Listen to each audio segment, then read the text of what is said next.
So for those that recognise the face laying on our bed today, drop a like below because I know a lot of you will be familiar with who we have on today.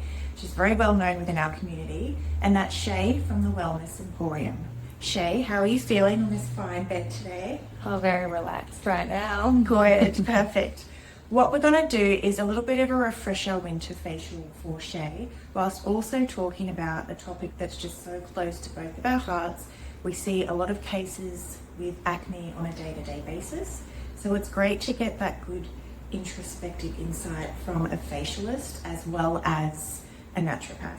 Yes. So let's get started. When I'm looking at a client's acne, I can tell the grade that it is, the type that it is, by looking at certain physical attributes on the skin. But from a wellness practitioner's perspective, how do you determine what kind of acne it is and how to treat it? Yeah, first of all, we start with an initial consult, which is often 75 minutes. So it's quite in-depth because acne in general is, well, it's an inflammatory condition, but there can be various causes. So as I investigate with the client, I'm looking for that cause for that client because everybody's so different. And there's so many different types of risk factors that can cause acne. So we've obviously got the gut, which is a big one, and we now know that dysbiosis is linked to acne, as well as even SIBO, small intestinal bacteria overgrowth. And then we've obviously got gut inflammation can be then presented on the skin as well. We've got hormones that can play a role, especially in our menstruating women. So that can be progesterone, estrogen, testosterone, obviously with your androgens and our sex hormones, and also insulin. Insulin resistance can be another common cause. So there's so many more. It's really just try to find out through questions what is causing it for that particular client in front of me. And you did mention a few factors there. You've got gut dysbiosis, SIBO, you've got hormones, lots of inflammation that's happening around the body. And I find that inflammation is the number one precursor for acne. No matter what type of inflammation that it is, that's where it's stemming from. Is there one specific area that stands out for you quite a lot with your clients that come and see you? Like, is it the gut? Is it hormones? Yeah, well, honestly, it really depends. I had a client today, for example, and gut and stress were her biggest factors. Okay. So we're going to investigate hormones as well, but there was nothing that really stood out, particularly from a hormone imbalance perspective, but I still like to test hormones as well. It honestly depends on how the client is presenting, what actually is driving it. But probably my top three would be, gut, hormones, and stress. Okay. And how do you test those things? So from a gut perspective, we do microbiome testing. I love using Microba. It's probably the most extensive gut microbiome test on the market now.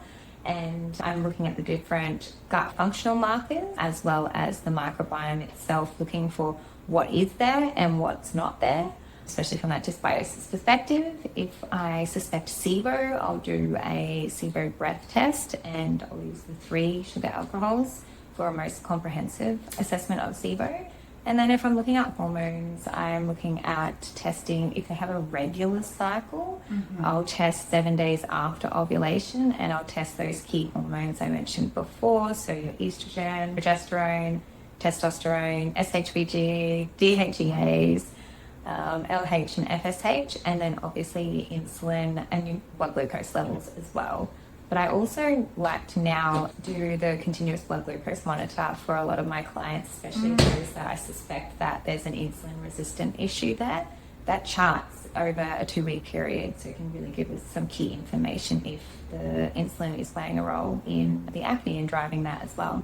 And that's the little monitor that they wear on their arms? Yes. I find that to be just so helpful. Yeah. When you've got issues in the gut, what do they stem from? Like, is it diet? Is it medication? Like, what's happened to cause this dysbiosis in the gut? Yeah, well, there's so many things that can cause this dysbiosis. Medication, including antibiotics, is probably the most common because we're just in a society that antibiotics are given for everything, even for acne. And then that can be a vicious cycle, because most of my clients that have taken antibiotics for acne, they're like, oh, it just returns. And I'm like, yeah, because we're not dealing with the actual cause. So stress can cause that leaky gut and dysbiosis. Foods, so inflammatory type foods, especially excess sugar, processed foods, and then medications, as I said, drugs, alcohol, and even just that exposure to different pathogens as well. And when you say antibiotics, is it say antibiotics that you've taken in the last 6 to 12 months, or can it be antibiotics that you've taken like 5 to 10 years? Yeah, long term. Even I go right back to birth. Yeah. Because were they vaginally birthed, or did mum have a cesarean? So because that can play a role in their development of their good bacteria or their microbiome. So it's really from right at the beginning. And then because I have clients that are like, I've not taken antibiotics in 10 years, but I had tonsillitis as a child and I was on antibiotics probably 2 or 3 times a year. So I was like, okay, so that childhood exposure can be a detrimental effect in the future as well. And is there other things, in the sense of medication, that can alter our gut microbiome? For example, ibuprofen?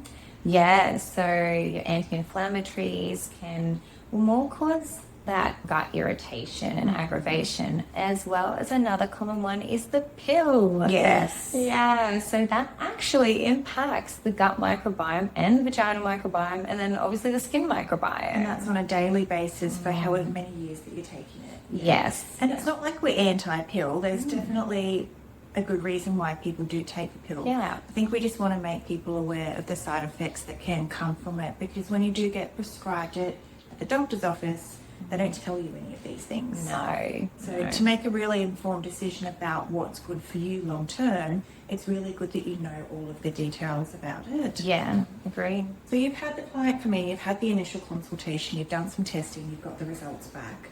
Then what pops up on these tests to be like, yeah, this is contributing to the acne?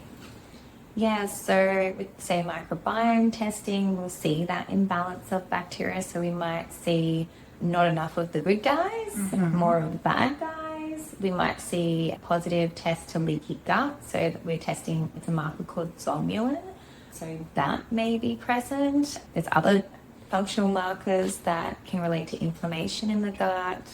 And then from a hormone testing perspective, I often see high estrogen relatively to low progesterone is quite common in acne, and high androgen. So we'll see high SHBG and high testosterone as well. And what's caused that? It depends what one. We'll go with, I find there's a lot of androgen-driven acne that comes in to see me. So what makes a female get quite high androgen levels? It can be that, so I'll probably go with the most common one I see is conditions like polycystic ovarian syndrome, as well as post-pill acne. They're probably my 2 biggest ones where I'll see high androgens. It also can be completely genetic too. So you kind of go back, oh, did mum have acne, or their brother or sister had acne as well? So there's hormonal imbalances there.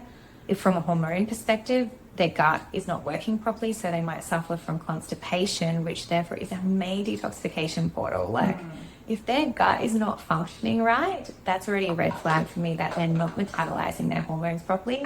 You're recycling those, and then you're going to get hormonal imbalances there. So you've got someone that's going a few times a week. Is that a big, a big red flag? Red flag. I'm like, you need to be pooping at least once a day. And I'm talking like a good one where you feel like, oh my God, I feel so empty. I feel so light. Less gassy, less bloated. Exactly, yeah. And if you've got someone that comes to you with constipation, obviously there's not one driver for that.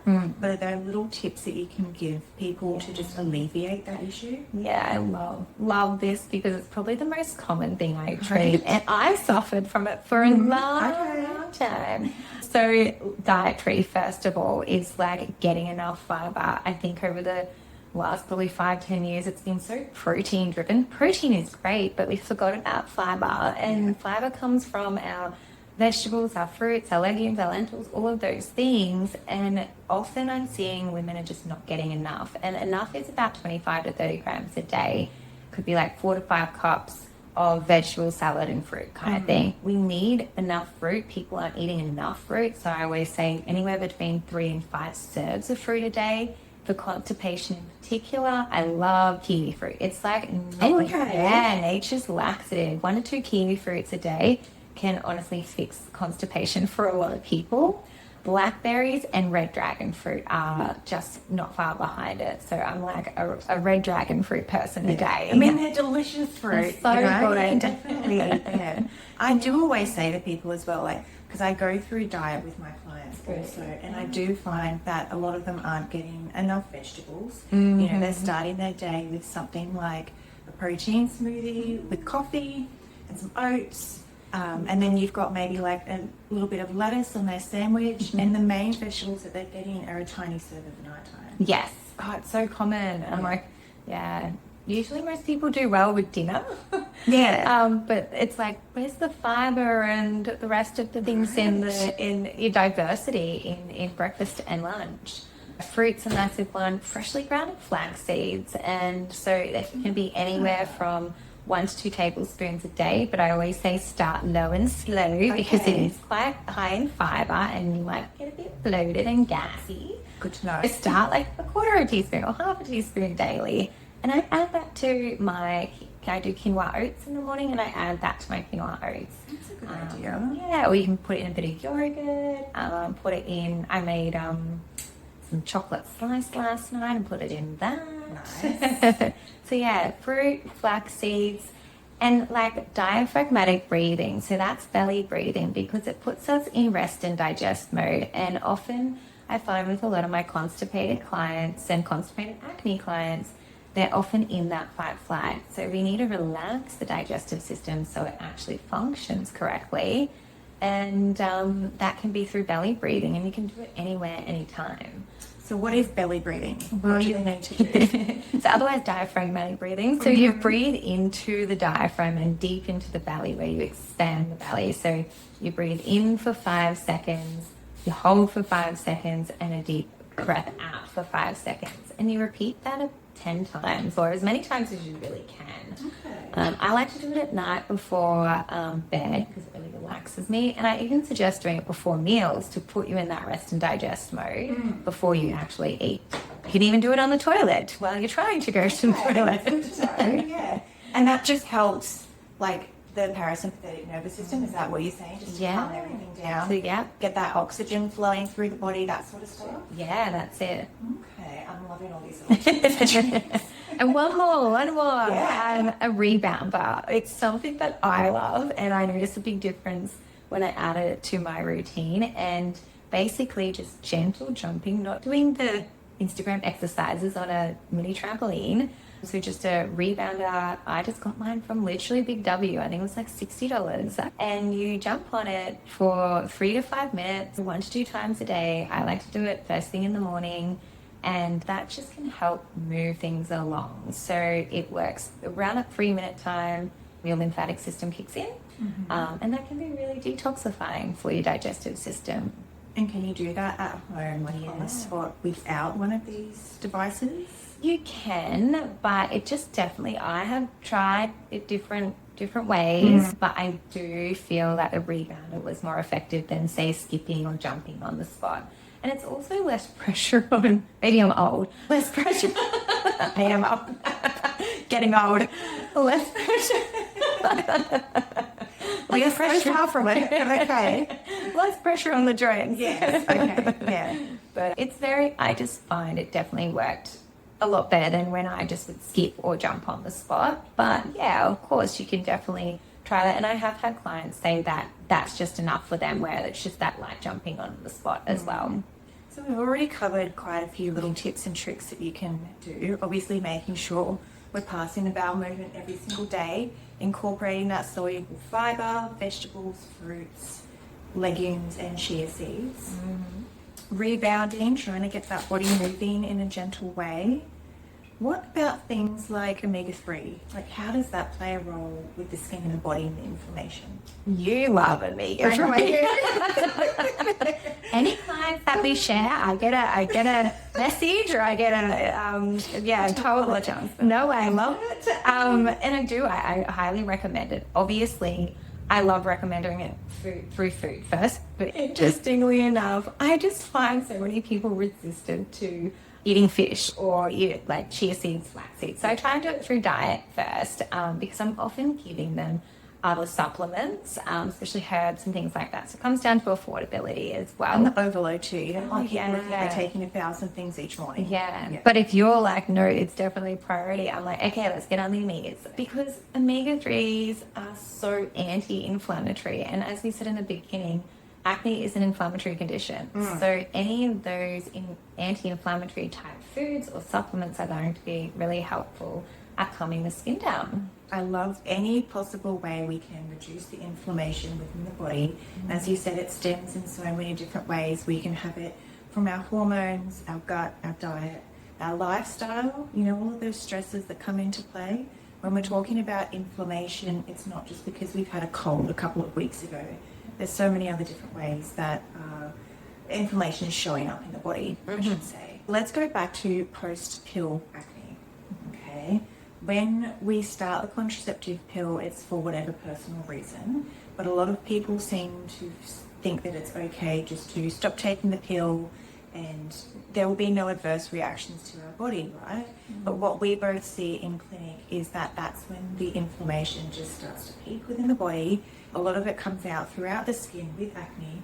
But why is this happening? What's going on in the body? Yeah, well, there's two things that are happening when we stop the pill. The pill is a sebum suppressing drug, so it can be obviously used to treat acne, and it suppresses that excess sebum or sebum levels in general. So when we stop the pill, our body gets a little confused for a little bit, and we have the rebound effect of that excess sebum. So our body starts making sebum, or was making sebum already, but that we don't have the pill there to suppress it, so it's still making more. And that excess sebum on our skin can then obviously breed bacteria and that acne bacteria. So we have the withdrawal from the sebum suppressing medication, the pill. And then number two is our little ovaries are kicking back in and they're making hormones. So not just estrogen and progesterone, but they're also making our male sex hormones, and they can then drive the acne.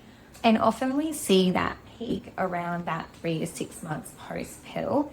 And it can last 12 months, even longer. I know for me, it lasted a long time because I had a lot of gut issues at the time. This was pre-naturopath days, before I knew what to do and what not to do.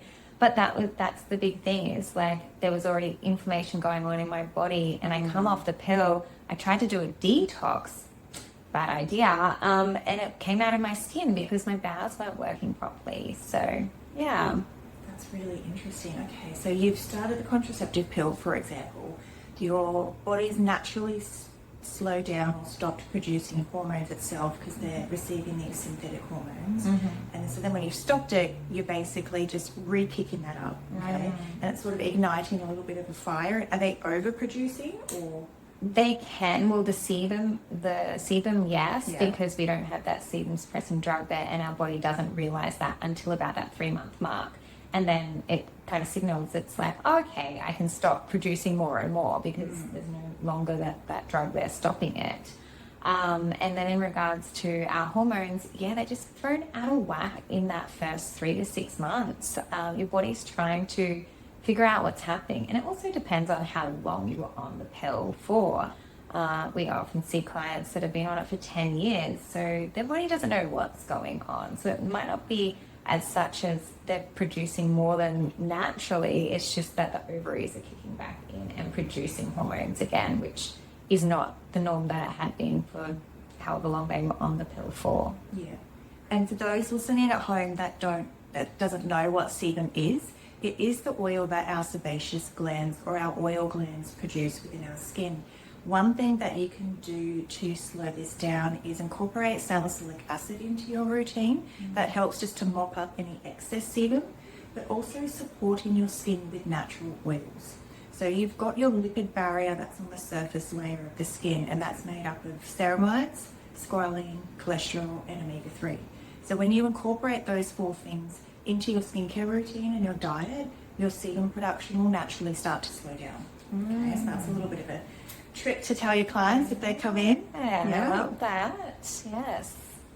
And is there anything else that someone can do for their bodies to support themselves before they hop off the pill? That's the big thing. I have clients that come to me and they're like, I want to stop the pill, or I'm going to stop the pill, but they've got all these other issues going on. Often, more so, it's that I'm looking for gut inflammation, because if, again, coming back to constipation, if they're not moving their bowels properly, then they stop the pill and they're not actually detoxifying those synthetic hormones. So you've got the synthetic hormones and then your hormones trying to produce naturally as well. And this can be this overload. So I always say, well, if they've got gut issues to begin with, we want to make sure that the gut is working effectively, properly, because ultimately that's our main detoxification pathway. So then they can detoxify those synthetic hormones, and that also allows space for their natural hormones to kick in. So yeah, key is gut support and liver support prior, and then we support that detoxification pathways even more so when they're coming off the pill. Yes, exactly. And I do also say that to my clients who are thinking of popping off the pill. Don't just do it cold turkey. Go and see a naturopath first. See if there's any hidden inflammation that's within the body that we're unaware about, or try and go on a little bit of a protocol to support the body before coming off of it. Otherwise, you're going to have, as you said, a couple of years possibly worth of inflammation within the body, skin issues, health issues from just jumping straight off of it. Yeah. Yeah. How's your skin feeling? Good. So we just popped on a little enzyme mask that we're taking off now. So that will really help to munch down on all the dead skin cells. Okay, and then we're going to make way for really beautiful serums, a lot of peptides to pop into the skin just to support you throughout winter. Amazing. Has your skin been feeling like a little bit dry, a little bit sensitive? Yeah. That's the time of year. We've been hit hard this winter. I don't know what's going on. And all the plane rides and we're in house, aircon, heating, you know. Chae's been going all around the world. Always traveling. That's right. But also doing a lot of work as well. Yes. But your skin doesn't look too bad from all of the travel, which is really good. So we're really good there. I know. I use it on the back products that clean my hair and anything kind. So when we talk about post-pill acne journeys, gut dysbiosis, inflammation within the body, I want you to create a little bit of awareness to people that think this journey is going to be 2 to 3 weeks, their skin will clear up, they'll take a couple of herbs and they want that quick result. Why isn't it that simple? If only. If only. I wish. And I feel for my acne clients because it's a visible condition as well, which can impact our mental health and our self-esteem and all of those things. Well, the skin turnover is every 6 weeks. So I always say to my clients, don't expect a miracle, I wish. And there is so many components to it. So it's not just the internal work, but it's also the topical work, which is why I refer to you, because that's your expertise in like, are you doing the right thing for your skin topically as well? But yeah, it can take, I often, if I have like a client see me, I give them the herbs, they do whatever they need specifically for them. I do notice a difference that they often say in 4 weeks, but it's not like absolutely amazingly, resolved. It can take anywhere between 12 weeks to 12 months realistically. And it's different for everybody because I have had some really big changes with clients in 4 to 6 weeks, but then the more complex clients where there's other stuff going on, then it could take 3 to 6 months. 100%. It is very individualized, isn't it? It's not just the acne presenting itself, it's trying to figure out what's happening internally. And you can't necessarily start healing everything at once either. You've got to look at the hormones and then look at the gut, and then you might find that there's issues with the liver, and then you've got, if you hit the body so hard, it's going to fight back and push back a little bit, isn't it? Yes, like what happened to me before I was a naturopath. Talk to us more about that. People always love to hear a journey. Oh my gosh. Well, I never ever had acne as a teenager. Okay. So there we go. I was diagnosed with a bowel disease very young though, so at 8. So I had a lot of inflammation going on. And then I was on the pill, as a lot of like our age was put on the pill. And I think like 14 when I would have got my period. Yeah. And I was going through my health phase. I was trying to fix everything. And I went to a health food store. I think I must have been like 21, 22. And I was like, that's it, I'm going to just stop the pill. And I did. I stopped the pill, cold turkey. Okay. Do not do. Especially if there's other things going on. And then I picked up this, which was an advice from the retail lady at the health food store. She's like, oh, do this detox. And I did the detox. But as I said, my gut was so inflamed at this stage, and I hadn't really fully started my healing journey in natural medicine. Took this detox, I think it was like a 6-week detox in a box with no guidance from a healthcare professional. It was just retail lady suggesting it at a health food store with no background history either. So I thought, yeah, this sounds right. Also remembering I was probably moving my bowels maybe once or twice a week then.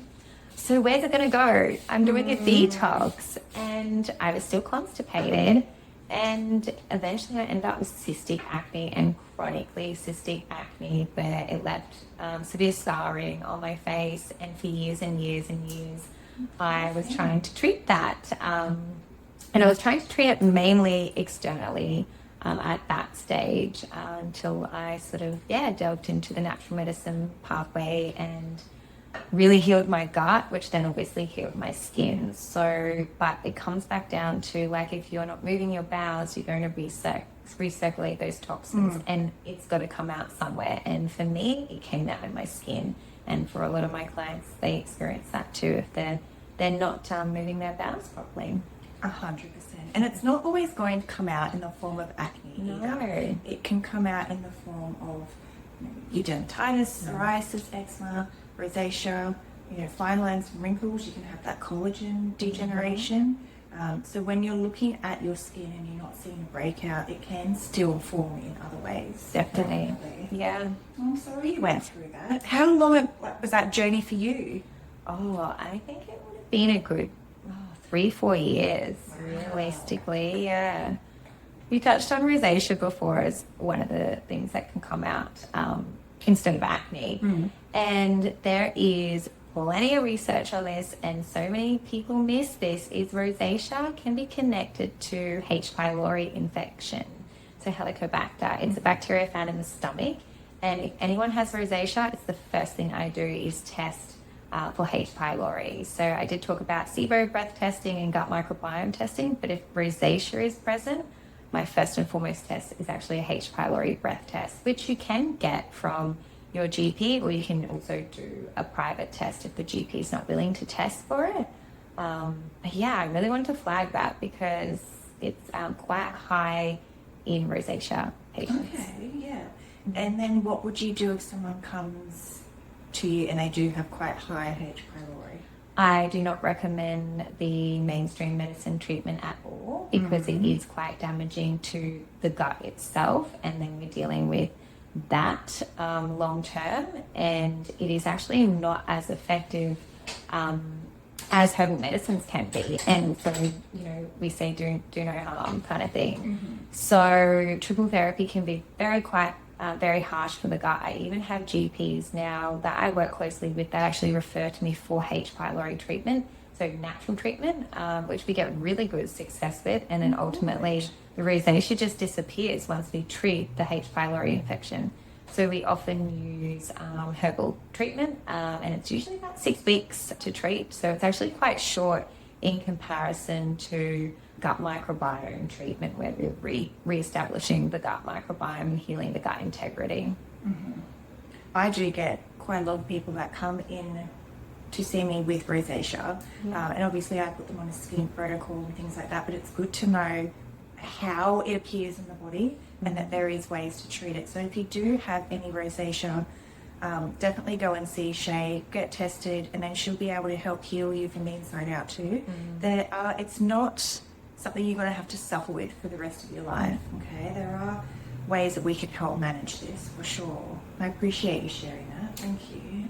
Worries. Another cause or a link to acne as well is deficiencies in zinc. So research has shown that people that suffer from acne are 28% more likely to have low zinc levels. So zinc's another, when you were talking about omega-3s, zinc is another common nutrient supplement that I recommend as well. And it also helps promote healing, wound repair as well. So is there a specific type of zinc that they should be taking? it can really depend on the person, and it's interesting because everyone responds differently to the different types. But generally zinc picolinate or zinc citrate are the ones that I often choose. They're a bit more gentle on the gut. I do find that just a very small amount of people that have taken zinc as supplements do become a little bit constipated and gassy with it. Or nausea. Yes. Can't zinc with I'm a very food. nauseous person. I do find that I just need to take it every night time. Yes. Straight with dinner. You know, that's just one way to get around it. And then with zinc, I always take vitamin C, just so it helps to absorb it. Is that correct? I don't always recommend it, but vitamin C is so good for the skin as well. So it can be definitely helpful. Definitely, yeah. So as I mentioned, you're one of our neighbours here on James Street, just up the road at the Wellness Emporium. Talk to us more a little bit about that clinic and how you can help people that are suffering with things like acne, rosacea, coming off the pill, all the type of gut dysbiosis issues that they might have. Yeah, so I started the clinic in 2017 as a solo practitioner, and then eventually I grew my team. I think we have now 7 practitioners, and we're a mix of naturopaths and psychologists. And all our naturopaths work with skin conditions, gut conditions, and then we all have our own kind of special interest areas as well. So naturopaths, and then we have our psychologists. We have 4 psychologists. And we often work together, because the reason why I got psychologists into the clinic probably about 5 years ago was because I was referring 80% or so out to my clients out to psychologists, because there is that big link between the gut and the brain. And I do a lot of gut skin, gut hormones treatment. That's how the clinic sort of got to where it is today. And yeah, we all have our own special interest areas and approaches, can help with a wide range of health conditions. Perfect. So it's that real multifaceted, holistic approach. Yeah. And then you've got your skin therapist down the road to help with everything externally. Just got the whole shebang. I love it. Yeah, and I'm one thing about me is I'm very big on referring. It often takes a team to deal with any kind of health condition, and I know that through my own health journey. And I refer out a lot, and we have the sites and the naturopaths within the clinic, but I have so many other amazing practitioners, including yourself, around that I refer to for my clients. You're right, because it does take a team, doesn't it? When you are looking at these issues, whether they're internally or externally, there's always more than one reason as to why they're occurring. So there definitely needs to be more than one method to treat it. Yeah. Well, I appreciate you coming in today. Your skin glowing, I must say. How's it feeling? Amazing. Good. Thank you. Now, as I mentioned, if anyone does want to talk further with Chae and the team about their skin or any internal health issues, please reach out to them at the Wellness Emporium on Instagram, their website, or just pop down to James Street in Burleigh and have a chat. Amazing. Thank you for having me. You're most welcome.